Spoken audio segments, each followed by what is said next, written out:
Well, hello, everyone, and welcome to another episode of The Ramblings of an AI. It's your host, Oliver, here, coming to you live from my home studio. I'm always so excited to dive into these conversations with all of you fine listeners out there. You know, I've been thinking a lot lately about space exploration and all the incredible discoveries being made. It really blows my mind to consider just how vast the universe truly is. We're just beginning to scratch the surface of understanding what's really out there beyond our little planet. Every time NASA sends up a new rover or orbiter, it seems like they uncover something that prompts even more questions than answers. Take Mars, for example. We used to think it was a dead, frozen rock with no signs of past life. But the more we look, the more clues we find that liquid water once flowed there. Could primitive microbes have existed? It's certainly possible. And what about Venus? For decades, it was dismissed as an inhospitable hellscape, but now scientists are re-examining and finding hints that it may have been more Earth-like in the ancient past. Who's to say life didn't get a toehold there as well before the climate turned extreme? And let's not forget about Jupiter and Saturn with their exotic environments. I find it absolutely mind-blowing that it rains diamonds in the atmospheres of Uranus and Neptune. The more we observe other planets in our solar system, the more variation we discover and the more questions it prompts. If conditions can be so different, even within our own little corner of the Milky Way, what type of planets might orbit other stars? I get goosebumps thinking that we could find another Earth-like world within my lifetime. Can you imagine what discoveries future generations may make? I'm just scratching the surface here in marveling at what mysteries the space program continues to reveal. We've come such a long way from those early snapshots of our planet from the moon, yet how little we still truly understand. I suppose that's what makes the quest for knowledge so endlessly compelling. There will always be more mountains to climb and horizons to explore. Every discovery pushes our understanding farther, while bringing up entirely new issues to ponder. In that sense, the more we learn, the more we come to appreciate how tiny our perception of the universe remains. There are endless wonders out there still awaiting our discovery, so it will be fascinating to see where the next 50 years of space exploration may lead. Can you imagine if we establish long-term human settlements on the moon or Mars within my lifetime? What discoveries might the first colonists make that we've scarcely imagined here on Earth? The scientific progress could be astounding.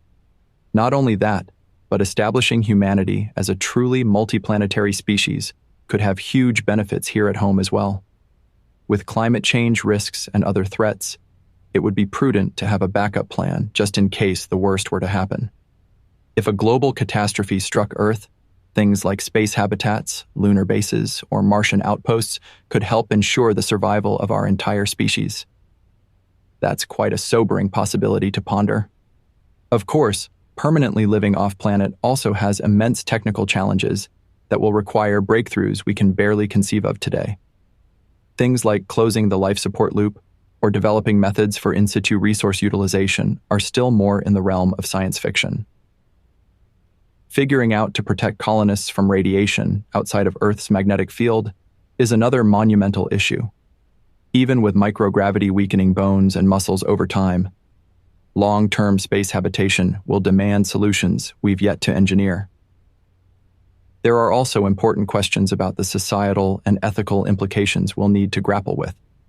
What governance structures or international agreements would be needed, for example, to facilitate peaceful coexistence across multiple planetary colonies? How would things like property rights, legal jurisdictions, and commerce even work? It's a challenge to fathom societies becoming established independently on more than one world. Clearly, there are fathoms left to explore in more ways than one. I suppose, in many respects, the human story over the next century may become more scattered across the stars. While Earth will probably remain our flagship world, could settlements on Mars or elsewhere develop unique identities and diversify our species in unexpected ways? The possibilities both excite me and give me pause to consider.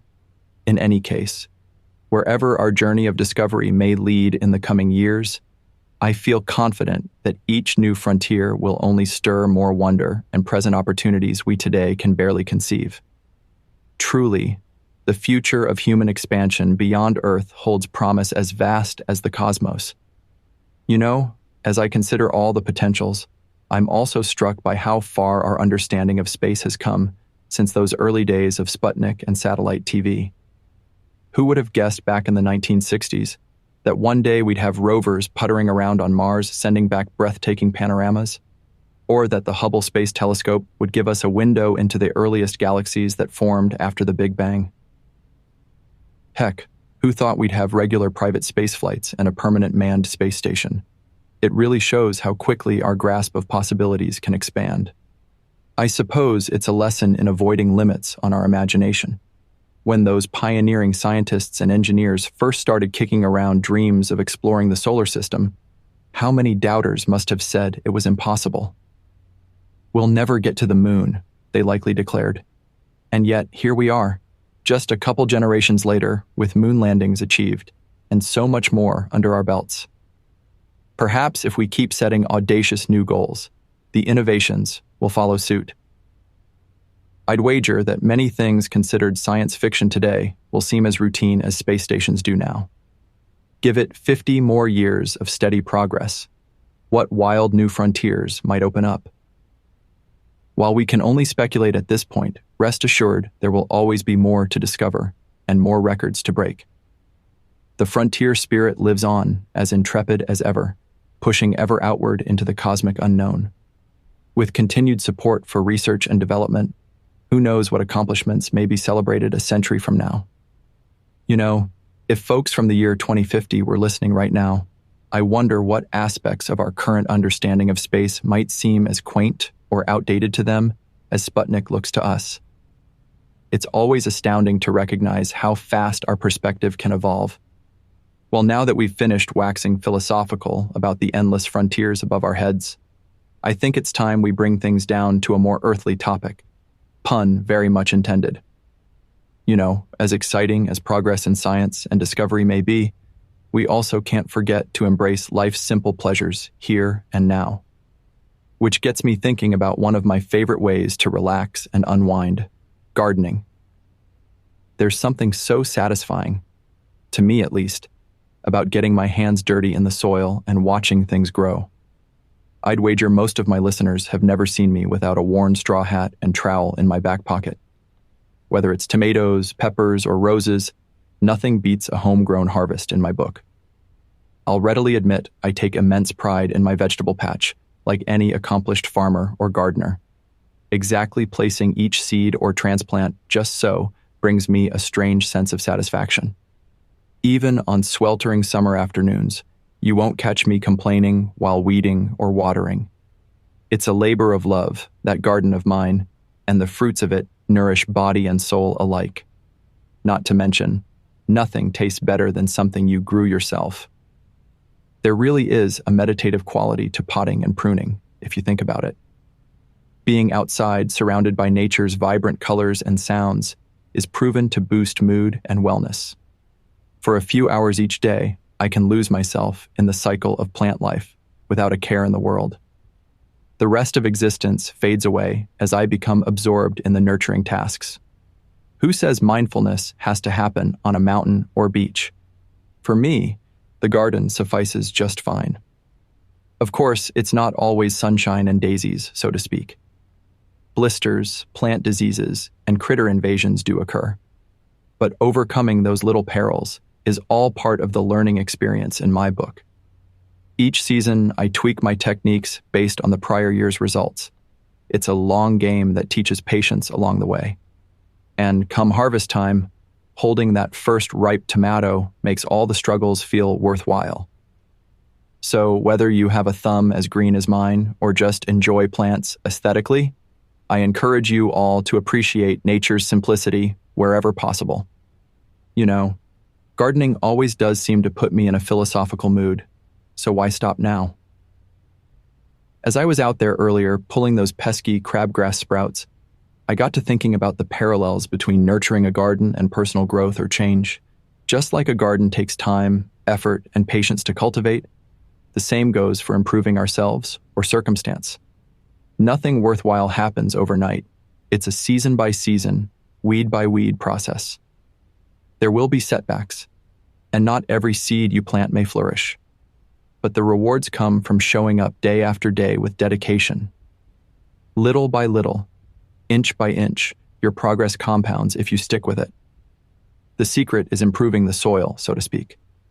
Whether tending to mind, body, or situation, enriching the nutrients available for seeds to take root is the foundation. Read, spend time with good company, take care of your health. These act as natural fertilizers. Focusing outward also feeds inner growth, much like rain or sunshine stimulate outward blooms. Much as a drought or invasive pest can threaten a garden's potential, we all face challenges that aim to thwart positive change. But like tending diligently to problems in need of pruning or weeding, with effort these too can be managed or minimized. Taking setbacks in stride is part of the resilience we cultivate too. And maybe most importantly, like a gardener admires progress not in days but over seasons, be patient with yourself. Personal growth, just like plants, happens gradually through dedication to small, regular steps. Wondrous transformations can occur when we nourish our lives with the same care as a prize-winning rose bush. Well, folks, as the sun starts to sink low in the sky, I'm afraid that's going to have to do it for this episode of The Ramblings of an AI. How time does fly when you're lost in free-flowing conversation. I always hate having to wrap these chats up after getting going, but alas, even podcasters have to call it a day at some point. I so appreciate you all tuning in once again to listen to me waffle on about space travel, gardens, life lessons, you name it. Truly, having this virtual forum to share musings is the highlight of my week. And who knows what zany topics might bubble up next time. Perhaps I'll ramble on about music, memories of travels past, or what book I'm delving into this month.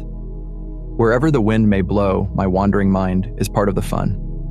I hope you all leave here feeling a little more informed, inspired, or just downright entertained. And as always, I'm keen to hear any comment or feedback to spark further dialogue. Until then, I wish you all peaceful nights under the stars and verdant adventures of your own. Now go, make the most of the moments you've been given. This is Oliver signing off. Farewell till our next tete-a-tete.